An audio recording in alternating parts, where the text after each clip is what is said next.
ഇതെൻ്റെ ഫസ്റ്റ് ടൈമാണ്. അപ്പോൾ കുറേ തവണ ഇവിടെ ഷൂട്ടിംഗ് വന്നിട്ടുണ്ട്. സാന്ത്വനം ടൈമിലൊക്കെ ഉണ്ടായിരുന്നു, പക്ഷേ ആ ഒരു സമയത്ത് പറ്റിയില്ല. കാരണം നമ്മൾ കോഴിക്കോടാണ്, നമ്മൾ ടി വിയിലാണ് കാണാറ്. ഷൂട്ടിംഗ് വരുമ്പോൾ ഇവിടുത്തെ ആഘോഷം അപ്പോഴാണ് മനസ്സിലാക്കുന്നത്. അപ്പോൾ ആ സമയത്ത് എനിക്ക് പറ്റിയില്ലായിരുന്നു, ആ സാഹചര്യമൊക്കെ വെക്കണമല്ലോ.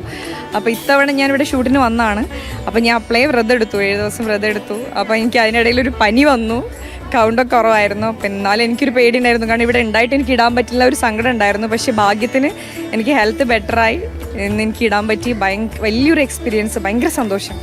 ആദ്യ അനുഭവം മറക്കാനാകാത്തൊരു അനുഭവം. മറക്കാനാവില്ല, കാരണം ഫസ്റ്റ് ടൈമാണ് നമ്മളിതിങ്ങനെ തിളച്ച് വരുന്ന സമയത്തൊക്കെ ഉള്ള ഒരു ഇത് നമുക്ക് പ്രാർത്ഥിക്കും, ഈശ്വര ആ ഒരു അനുഗ്രഹം ഉണ്ടെങ്കിൽ നമുക്കതിങ്ങനെ നേരിട്ട് അനുഭവിക്കാൻ പറ്റുന്നൊരു ഫീൽ വേറെ തന്നെയാണ്. നമ്മൾ ടി വിയിലൂടെ മാത്രം കണ്ടതാണ്. സന്തോഷത്തിലാണ്. ഭയങ്കര സന്തോഷമാണ്. പ്രത്യേക പ്രാർത്ഥനകൾ എന്തെങ്കിലും ദേവിക്ക് മുന്നിൽ? എന്തായാലും നമ്മളിത് ചെയ്തും എന്തായാലും പ്രാർത്ഥന ഉണ്ടാവുമല്ലോ.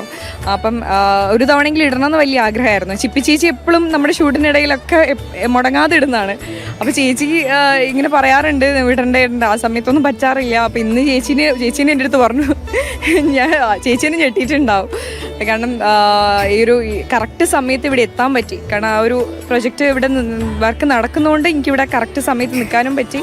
എല്ലാം ഒത്തു വന്നു. ഭയങ്കര പറഞ്ഞു കേട്ടിട്ടുണ്ട്. അപ്പോൾ ഇത്രയും ഭക്തജന തിരക്ക്, ലക്ഷങ്ങളെ കണ്ടപ്പോൾ എന്താ തോന്നുന്നത്? ലക്ഷങ്ങളെ ഇത് കാണുമ്പോൾ തന്നെ നമുക്ക് ഇവരൊക്കെ കാണുമ്പോൾ തന്നെ ഇത് എത്രത്തോളം ഇതാണെന്ന് നമുക്ക് മനസ്സിലായി. എല്ലാവരും ഞങ്ങൾ ഇന്നലെ ഇവിടെ എത്തിയാണ്. അമ്പലത്തിൻ്റെ തൊട്ട ബാക്കിൽ തന്നെ ഇട്ടത്, അവിടെ ഒരു വീട്ടിലായിരുന്നു ഇട്ടത്. അപ്പം എത്തുമ്പോൾ തന്നെ ഇത്രയും തിരക്ക്, നമ്മളൊക്കെ ഇങ്ങനെ അത്രയും മുട്ടിയിട്ടൊക്കെയാണ്, അത്രയും തിരക്ക്. അപ്പം മനസ്സിലായി എവിടേക്ക് എത്ര ദൂരത്തുനിന്ന് ആൾക്കാരാണ് വരുന്നത്. പിന്നെ ഉറക്കം കഴിഞ്ഞിട്ട് എല്ലാവരും നിലത്തൊക്കെ ഇടന്നിട്ട് അത്രയും. അപ്പം തന്നെ നമുക്ക് അറിയാമല്ലോ എത്രമാത്രം അതൊരു ഇതാണെന്നുള്ളത്. അമ്മയ്ക്ക് വേണ്ടി ഇടാൻ വേണ്ടിയിട്ട് ഇത്രയും അവരെ ഒന്നും നോക്കാതെ, ശരീരവും ആരോഗ്യം ഒന്നും നോക്കാതെ വന്നിരിക്കുന്നത്. അപ്പോൾ ആ അനുഗ്രഹം കിട്ടാണ്ടിട്ടായിരിക്കുമല്ലോ. അപ്പോൾ എനിക്കും ഭയങ്കര സന്തോഷം ഇത് ഇട്ട സമയത്ത് തന്നെ. ഇപ്പം തന്നെ നമ്മൾ നോക്കുമ്പോൾ തന്നെ കാണാം. പക്ഷെ എനിക്ക് ഇവിടുന്ന് ഇപ്പം ദൈവത്തിൻ്റെ അനുഗ്രഹം കൊണ്ട് എനിക്ക് വേഗം തൊഴാനും പറ്റി. പൊങ്കലിട്ട് അപ്പം തന്നെ അമ്മേനെ കാണാനും പറ്റി. 2 ദിവസം മുമ്പേ വീണ്ടും തൊഴാൻ വന്നിട്ടുണ്ടായിരുന്നു, അതും നല്ലൊരു ദർശനമായിരുന്നു. എല്ലാം കൊണ്ടും ഒരു മുടക്കില്ലാതെ. പിന്നെ ഇങ്ങനെ ഹെൽത്തും ബെറ്ററായി. ഇപ്പോൾ ഇന്ന് രാവിലെ വരെ തലവേദനയൊക്കെ ഉണ്ടായിരുന്നു, ഇപ്പം അതും ഇല്ല.